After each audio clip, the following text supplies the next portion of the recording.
asked if he regretted it. Take a listen. You move on in life. You know, we're not going to redo what's happened in the past in any way, shape, or form. That's of no consequence at this point, and it does no good to go backwards and talk about this, that, or the other.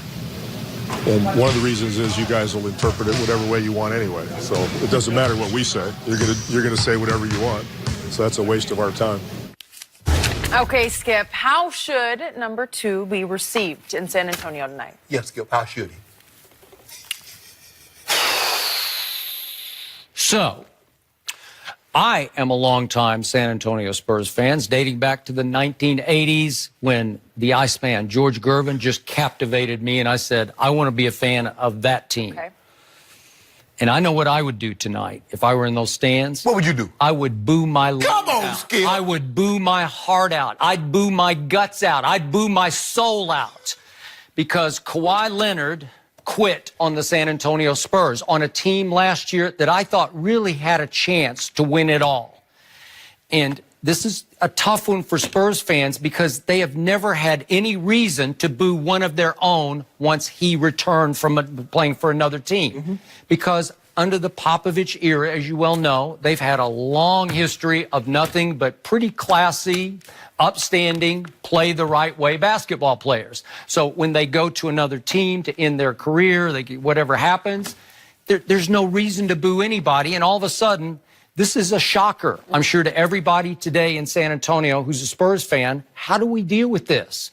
So let's reiterate.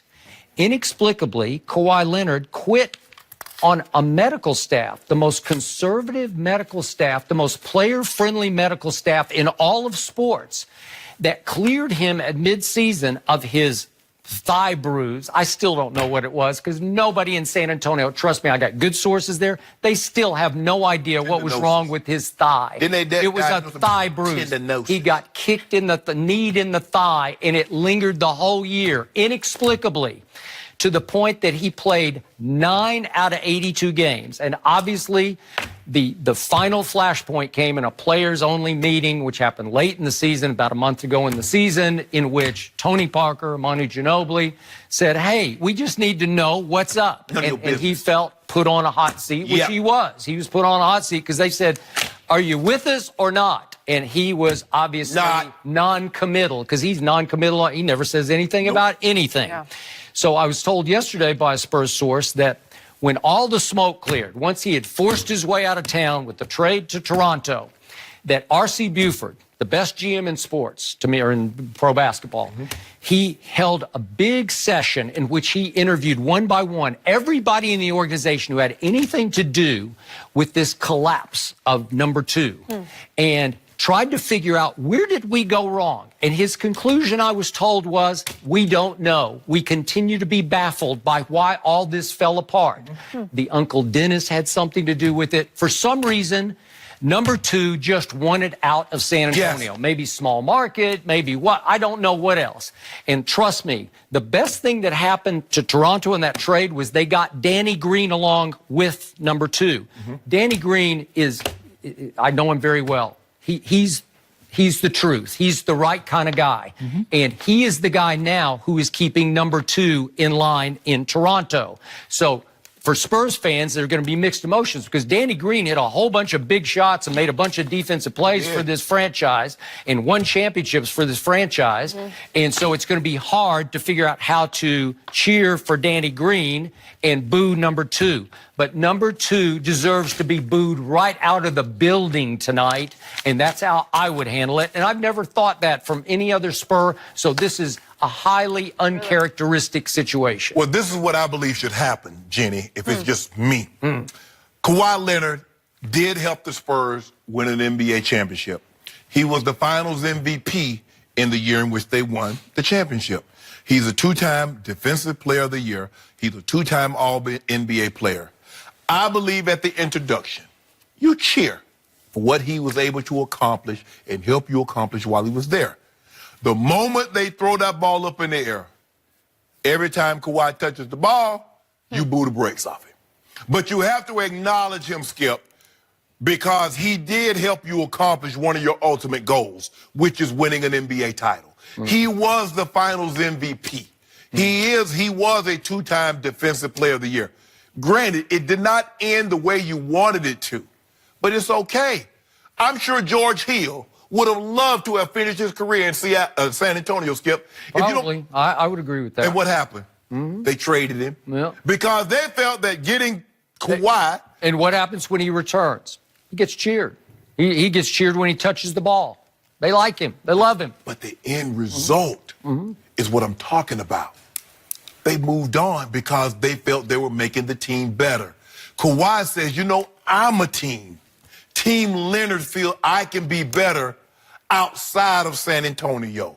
It's okay.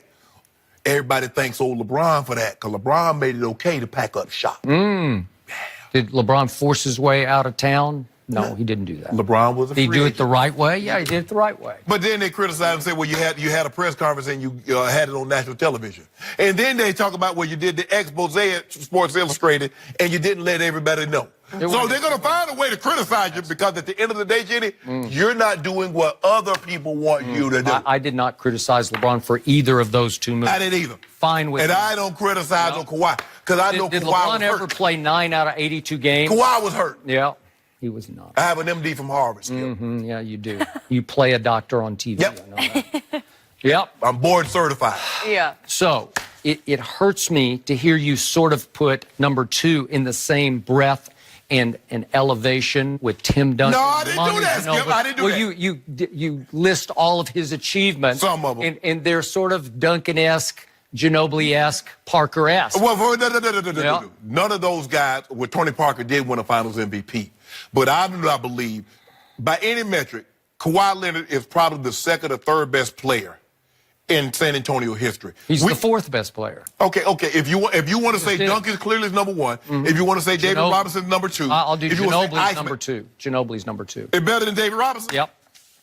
Just was. More big shots, more big plays, more driving force. You don't get Ginobili. He was the guts of the whole operation. I'm not for a so long sure. time. I'm not so sure San Antonio would have stayed in San Antonio had David Robinson not gone there, Skip. Okay, well that's fine, but I'll put Ginobili second. No, like I said, he's the second or third best player. Okay. Whether you rank him behind the Admiral or you put him in front. Now, a lot of people, the old guard, are gonna say, "Hey, Iceman was special." But okay, I give you that. But Skip, he was unhappy. He wanted to be elsewhere. Skip, breaking up is never easy because one party doesn't want the other to go.